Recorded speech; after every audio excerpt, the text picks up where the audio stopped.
하나님은 영이시니 예배하는 자가 영과 진리로 예배할지니라.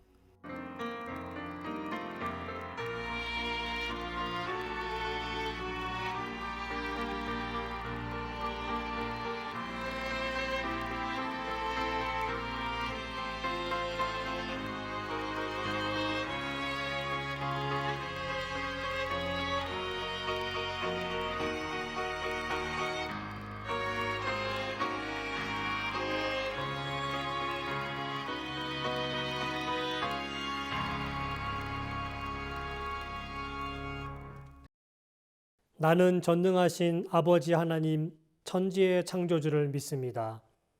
나는 그의 유일하신 아들 우리 주 예수 그리스도를 믿습니다.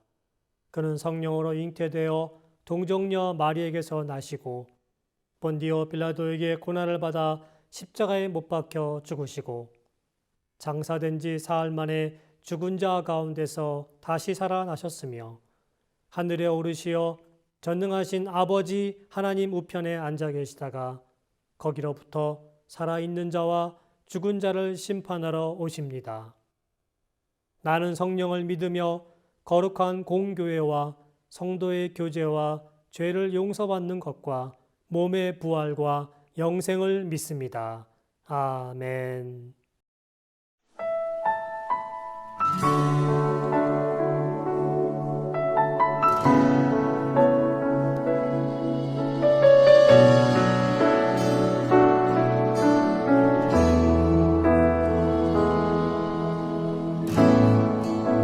하늘의 문을 여소서 이곳을 주목하소서 주를 향한 노래가 꺼지지 않으니 하늘을 열고 보소서 이곳에 임재하소서 주님을 기다립니다. 기도의 향기가 하늘에 닿으니 주여 임재하여 주소서 이곳에 오셔서 이곳에 오셔서 이곳에 앉으소서 이곳에서 드리는 예배를 받으소서 주님의 이름만이 오직 주의 이름만 이곳에 있습니다.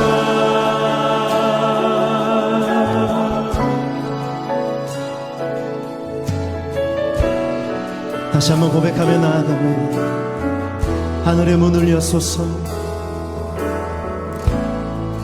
하늘의 문을 여소서 이곳을 주목하소서 주를 향한 노래가 꺼지지 않으니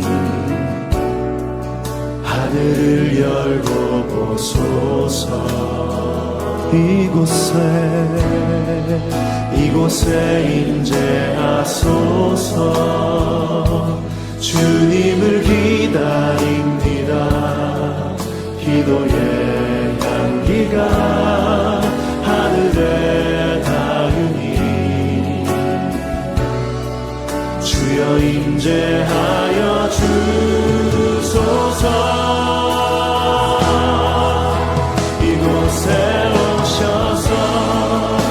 이곳에 앉으소서 이곳에서 드리는 예배를 받으소서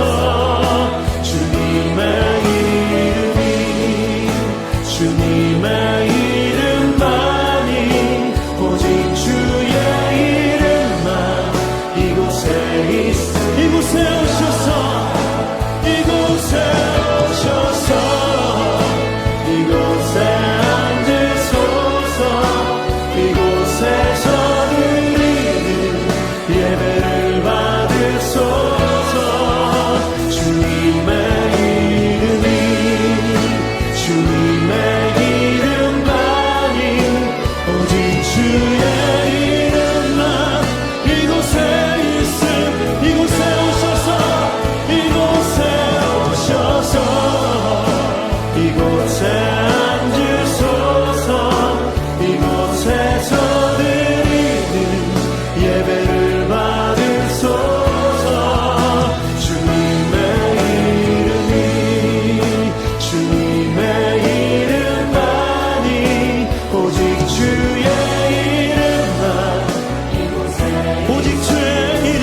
말씀은 사도행전 11장 1절에서 18절의 말씀이 되겠습니다. 유대에 있는 사도들과 형제들이 이방인들도 하나님의 말씀을 받았다 함을 들었더니 베드로가 예루살렘에 올라갔을 때 할례자들이 비난하여 내가 무할례자의 집에 들어가 함께 먹었다. 베드로가 그들에게 이 일을 차례로 설명하여 내가 요바시에서 기도할 때에 황홀한 중에 환상을 보니 큰 보자기 같은 그릇이 내 귀에 메어 하늘로부터 내려 내 앞에까지 드리워지거늘 이것을 주목하여 보니 땅에 네 발 가진 것과 들짐승과 기는 것과 공중에 나는 것들이 보이더라. 또 들으니 소리 있어 내게 이르되 베드로야 일어나 잡아먹으라 하거늘 내가 이르되 주님 그럴 수 없나이다. 속되거나 깨끗하지 아니한 것은 결코 내 입에 들어간 일이 없나이다 하니 또 하늘로부터 두 번째 소리 있어 내게 이르되 하나님이 깨끗하게 하신 것을 내가 속되다고 하지 말라 하더라. 이런 일이 세 번 있은 후에 모든 것이 다시 하늘로 끌려 올라가더라. 마침 세 사람이 내가 유숙한 집 앞에 서 있으니 가이사랴에서 내게로 보낸 사람이라. 성령이 내게 명하사 아무 의심 말고 함께 가라 하시매 이 여섯 형제도 나와 함께 가서 그 사람의 집에 들어가니 그가 우리에게 말하기를 천사가 내 집에 서서 말하되 내가 사람을 요바에 보내어 베드로라 하는 시몬을 청하라. 그가 너와 내 온 집이 구원받을 말씀을 내게 이르리라 함을 보았다 하거늘 내가 말을 시작할 때에 성령이 그들에게 임하시기를 처음 우리에게 하신 것과 같이 하는지라. 내가 주의 말씀에 요한은 물로 세례를 베풀었으나 너희는 성령으로 세례를 받으리라 하신 것이 생각났노라. 그런즉 하나님이 우리가 주 예수 그리스도를 믿을 때에 주신 것과 같은 선물을 그들에게도 주셨으니 내가 누구이기에 하나님을 명히 맡겠느냐. 그들이 이 말을 듣고 잠잠하여 하나님께 영광을 돌려 그러면 하나님께서 이방인에게도 생명 얻는 회개를 주셨도다. 오늘 본문의 주제는 한마디로 생각의 변화입니다. 사도행전 1장부터 시작해서 10장까지 하나님은 베드로를 통해서 수많은 사람들에게 복음을 증거합니다. 그런데 이제 유대와 사마리아의 경계를 넘어서 이제는 그 모든 지역으로 복음이 증거되는 상황이 왔습니다. 초대 지도자였던 베드로의 입장에서는 생각을 바꿔야 된다는 것입니다. 그렇지 않고서는 복음이 국경을 넘고 민족을 넘을 수가 없다는 겁니다. 하나님께서는 베드로와 예루살렘 성도들을 어떻게 바꾸고 있을까요? 첫째는 하나님에 대한 생각을 바꾸고 있다는 것입니다. 베드로가 욥바라는 지역에 머물렀을 때입니다. 하나님께서 기도하는 베드로에게 한 상을 보여주십니다. 그 한 상이란 보자기처럼 생긴 큰 그릇이 하늘에서부터 베드로의 눈앞으로 내려오는 장면이었고, 그리고 보자기처럼 생긴 그 큰 그릇에는 여러 가지 식재료를 쓸 수 있는 것들이 담겨 있었습니다. 문제는 그에게 율법에 의하면 먹어서는 안 되는 것들까지도 그릇에 담겨져 있었다는 것입니다. 구약 성경 레위기의 표현을 그대로 옮긴다면 부정한 것들, 먹으면 부정해지는 것들이었습니다. 베드로 역시 유대인으로서 지금까지 단 한 번도 먹어본 적이 없는 겁니다. 그런데 하나님께서는 이와 같은 것들을 보여주시고 베드로에게 명령하십니다. 하늘로부터 두 번째 소리 있어 내게 이르되 하나님이 깨끗하게 하신 것을 네가 속되다 하지 말라. 베드로가 한 상을 보는 가운데 들려온 하나님의 음성, 곧 하나님에 대한 새로운 가르침이 바로 깨끗하게 하시는 하나님이라는 겁니다. 사람들이 볼 때는 부정하고 더러운 것이지만 하나님께서 깨끗하게 하신다면 깨끗해진다는 것입니다. 이것이 복음의 핵심이라는 것입니다. 여러분, 우리가 사람을 볼 때마다, 누군가를 생각할 때마다 그 사람은 죄인이야, 나쁜 사람이야 하면서 미운 감정이 생길 때가 있다는 것입니다. 그럴 때 여러분 어떻게 합니까? 그들을 바라볼 때, 그 사람을 바라볼 때 우리는 그 사람을 미워할 수밖에 없는 사람이지만 어떠한 자세로 그들을 바라봐야 되냐 하는 것입니다. 우리는 하나님의 관점으로 그들을 바라봐야 된다는 것입니다. 하나님 보실 때 그가 죄인이지만은 그를 정결케 하실 수 있다는 것이고, 하나님의 눈으로 봤을 때 그가 죄인 되었지만 그러나 그를 사랑한다는 것입니다. 그래서 로마서 5장 8절에 우리가 아직 죄인 되었을 때 그리스도께서 우리를 위하여 죽으심으로 하나님께서 우리에 대한 자기의 사랑을 확증하셨느니라. 우리가 볼 때 그는 죄인입니다. 우리가 볼 때 그는 정결하지 않습니다. 더럽습니다. 경건하게 살지 않았습니다. 지금까지 잘못된 삶을 살았습니다. 그러나 하나님의 사랑이 있기 때문에 그를 바라보는 하나님의 관점으로 봤을 때는 그는 정결할 수 있게 된다는 것입니다. 그리고 그가 지금까지 많은 나쁜 잘못을 하였지만 그리스도의 사역, 그리스도의 사랑 안에서는 그는 하나님의 사랑을 받기에 충분한 그러한 자격을 가지고 있다는 것입니다. 그럼 우리는 세상을 바라볼 때 하나님의 관점으로 세상을 바라봐야 된다는 것입니다. 세상은 구원받지 못할 정도로 타락했습니다. 세상은 정말 너무나 더럽습니다. 추악합니다. 인간의 죄는 정말로 어떻게 표현할 수 없을 정도로 정말로 잔악합니다. 죄악으로 가득 차 있습니다. 그러나 그리스도가 이 땅에 오셨을 때의 모습과 지금의 모습은 다르지 않다는 것입니다. 죄인을 불러서 그들을 사랑하시고, 죄인을 불러서 그들을 회개시키시고, 죄인을 불러서 하나님의 자녀 삼으시는 것이 하나님의 시각이라는 것입니다. 우리의 삶의 자리에서도 마찬가지고 선교지에서도 마찬가지고 우리의 삶의 주변에서도 마찬가지라는 것입니다. 죄인을 불러서 하나님의 백성을 삼는 것, 이것이 바로 하나님의 시각이라는 것입니다. 두 번째는 우리가 오늘 본문을 통해서 알아야 될 것은 이웃에 대한 생각이 바뀌어야 된다는 것입니다. 하나님의 시각이 바뀐 것처럼 우리의 시각도 바뀌어야 된다는 것이죠. 베드로가 고넬료의 집에 도착을 했습니다. 그런데 이게 웬일입니까? 고넬료를 비롯한 모든 집안 식구들이 고넬의 말씀 들으려고 모든 준비를 갖추고 베드로를 기다리고 있었다는 것입니다.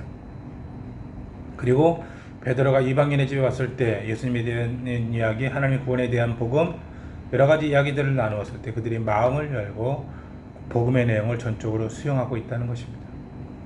자신과 같은 유대인뿐만 아니라 이방인들도 바로 복음을 받아들이고 있다는 것입니다. 이방인들도 예수께서 구원하시고 십자가에 죽으시고 다시 살아나셨다는 것을 믿을 때 하나님의 형상을 담는 것이고 형제와 자매가 된다는 것입니다. 이것이 바로 복음의 능력이고 성령의 역사하심이라는 겁니다. 사도 바울은 복음의 진리 가운데 이웃을 바라보는 시각을 바꿀 수밖에 없었다는 것입니다. 너희는 유대인이나 헬라인이나 종이나 자유인이나 남자나 여자나 다 그리스도 예수 안에서 하나이니라. 이것이 바로 사도 바울의 시각이었고 베드로의 생각이 바뀌는 그런 놀라운 모습이라는 것입니다. 예수 그리스도의 복음 안에서는 유대인이나 헬라인이나 종이나 자유인이나 남자나 여자나 부자나 가난한 자나 장애인이나 비장애인이나 노인이나 어린아이나 대한민국 사람이나 외국인이나 노동자나 가진 자나 못 가진 자나 다 그리스도 안에서 차별이 없다는 것입니다. 여러분, 그 차별은 무엇입니까? 어떤 차별입니까? 바로 그리스도 안에서 모든 사람이 죄인입니다. 모든 사람들이 죄를 지을 수밖에 없는, 유대인도 죄인이고 이방인도 죄인입니다. 내가 조금 선하게 살았다고 해서 죄인이 아닌 것이 아니고, 내가 좀 타락했다고 해서 그것이 바로 다른 사람과 더 많이 죄를 지었다라고 말할 수 없다는 겁니다. 다 죄인이라는 것입니다. 남자든 여자든 종든 자유인이든 교회 출석하든 출석하지 않든 신앙생활을 잘했든 잘하지 못했든 간에 우리는 차별 없이 모두가 죄인이라는 것입니다.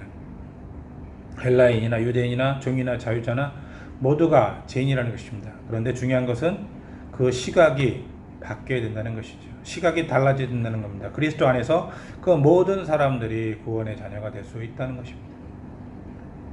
우리는 죄에서 자유하지 못합니다. 차별할 수 없습니다. 모두가 다 죄인입니다.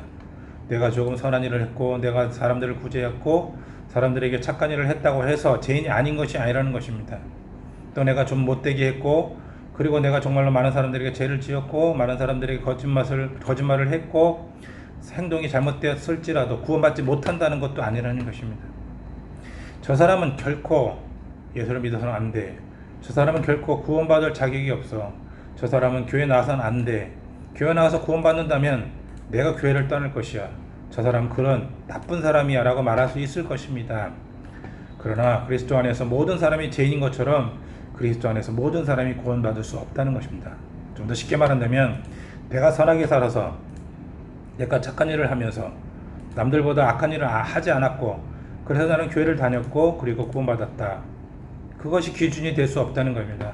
아무리 악한 일을 했을지라도 내가 예수 그리스도 안에서 복음을 받아들이고 예수 그리스도를 하나님의 아들로서 인정하고 그분이 나의 구원자라고 인정했을 때 우리는 모두가 하나님의 자녀가 되는 권세와 능력을 허락받을 수 있다는 것입니다.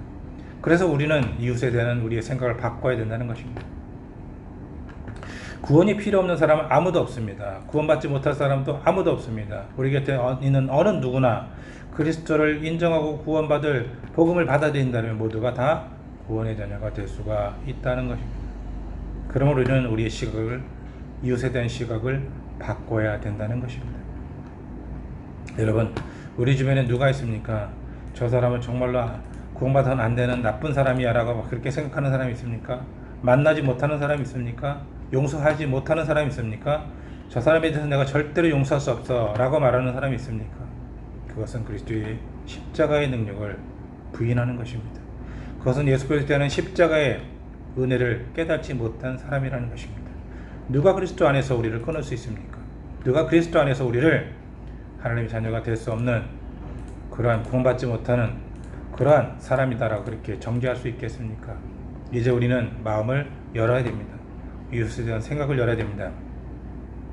내게 못된 짓을 한 사람, 나에게 사기치고 나에게 정말로 상처를 줬던 사람들이 있다면은 그를 이제는 포용해야 된다는 것입니다. 그 역시도 구원받은 하나님의 자녀이고 그 역시도 구원의 반열에 들었다는 것을 우리는 인정할 수밖에 없다는 것입니다. 우리 주변에 많은 사람들이 있습니다. 나에 대해서 회하고 나에 대해서 잘못 이야기하고 나에 대해서 상처를 주면서 다른 사람들에게 정말로 못되게 말했던 사람들이 있다면 이제는 그들을 인정해야 된다는 것입니다. 왜 그렇습니까? 바로 그리스도의 사랑이 그를 사랑하고 있고 그리스도의 생각이 우리를 바꾸는 것이고 그리스도의 모습이 우리를 정말로 좀 더 앞으로 나아가게 하는 장벽을 부수는 그리스도 안에서 모든 자가 하나님의 자녀인 것을 고백할 수밖에 없는 그런 십자가의 은혜가 있기 때문이라는 것을 우리는 꼭 기억하면서 우리 주변에 있는 모든 것들을 인정하고 이해하고 받아들일 수 있는 믿음의 삶을 사시기를 간절히 부탁을 드립니다. 기도하겠습니다. 오늘 말씀을 통하여서 그리스도의 사랑은 모든 장벽과 인정과 죄인과 조금 선한 사람들과 모든 교회와 교회 안과 교회 밖에 있는 것들을 뛰어넘는 것을 깨닫게 되었습니다. 그리스도의 사랑은 모든 사람들에게 주어지는 것이고 그리스도의 사랑은 모든 사람을 인정하는 것입니다. 그러므로 우리의 삶 가운데서도 마찬가지로 고백합니다. 내가 용서할 수 없는 사람이 있다면 또는 정말로 우리가 우리 주변에 그런 정말로 저 사람은 용서받으면 안 된다는 사람이 있다면 우리는 어떻게 행동해야 될 것인가를 우리는 깨닫게 됩니다. 그리스도 안에서 우리는 모든 사람들에게 용서를 할 수 있는 것이고 그리스도 안에서 우리는 모든 사람들을 인정하는 것이고 모든 사람들이 구원의 자녀라는 것을 깨닫고 우리의 삶 가운데 그런 삶을 살 수 있도록 주님 도와 주시옵소서. 가정과 직장과 사업장을 축복합니다. 우리의 삶 가운데 모든 많은 사람들을 축복합니다. 그들 가운데서 하나님이 함께 하신다는 것을 인정하며 믿음 안에 살 수 있도록 주님 붙잡아 인도하여 주시옵소서. 선교지에서 가정에서 직장에서 사업장에서 우리가 복음의 증거자가 될 수 있도록 도와주시고 그 어느 누구도 바로 그리스도 안에서 끊을 수 없는 하나님의 사랑이 있다는 것을 알게 하여 주시옵소서. 예수 그리스도 이름으로 감사하며 기도드립니다. 아멘.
광고하겠습니다.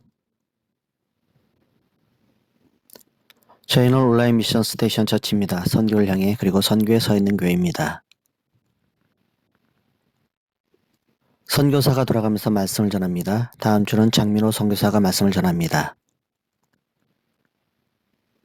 모든 헌금 후원금은 선교를 위해 사용합니다. 전도에 미련하는 것이 구원의 역사를 만듭니다. 예수 그리스도의 기쁜 소식을 전하며 나누는 것, 주님이 가장 기뻐하는 것입니다. 예수 그리스도의 증인된 삶을 사는 저와 여러분이 되시기 바랍니다. 주님께서 가르쳐준 기도로 기도하고 마치겠습니다. 주기도문. 하늘에 계신 우리 아버지, 아버지의 이름을 거룩하게 하시며 아버지의 나라가 오게 하시며 아버지의 뜻이 하늘에서와 같이 땅에서도 이루어지게 하소서. 오늘 우리에게 일용할 양식을 주시고 우리가 우리에게 잘못한 사람을 용서하여 준 것 같이 우리 죄를 용서하여 주시고 우리를 시험에 빠지지 않게 하시고 악에서 구하소서. 나라와 권능과 영광이 영원히 아버지의 것입니다. 아멘. 하나님의 그 사랑이 나의 온몸을 감싸듯 나만을 위한 하나님의 함께 하심이 세상 모든 공기를 채우듯 주만 해서 그저 행복한 밤 풍성해서 잠이 오지 않는 밤 사랑해요 감사해요 내맘 전하고 싶은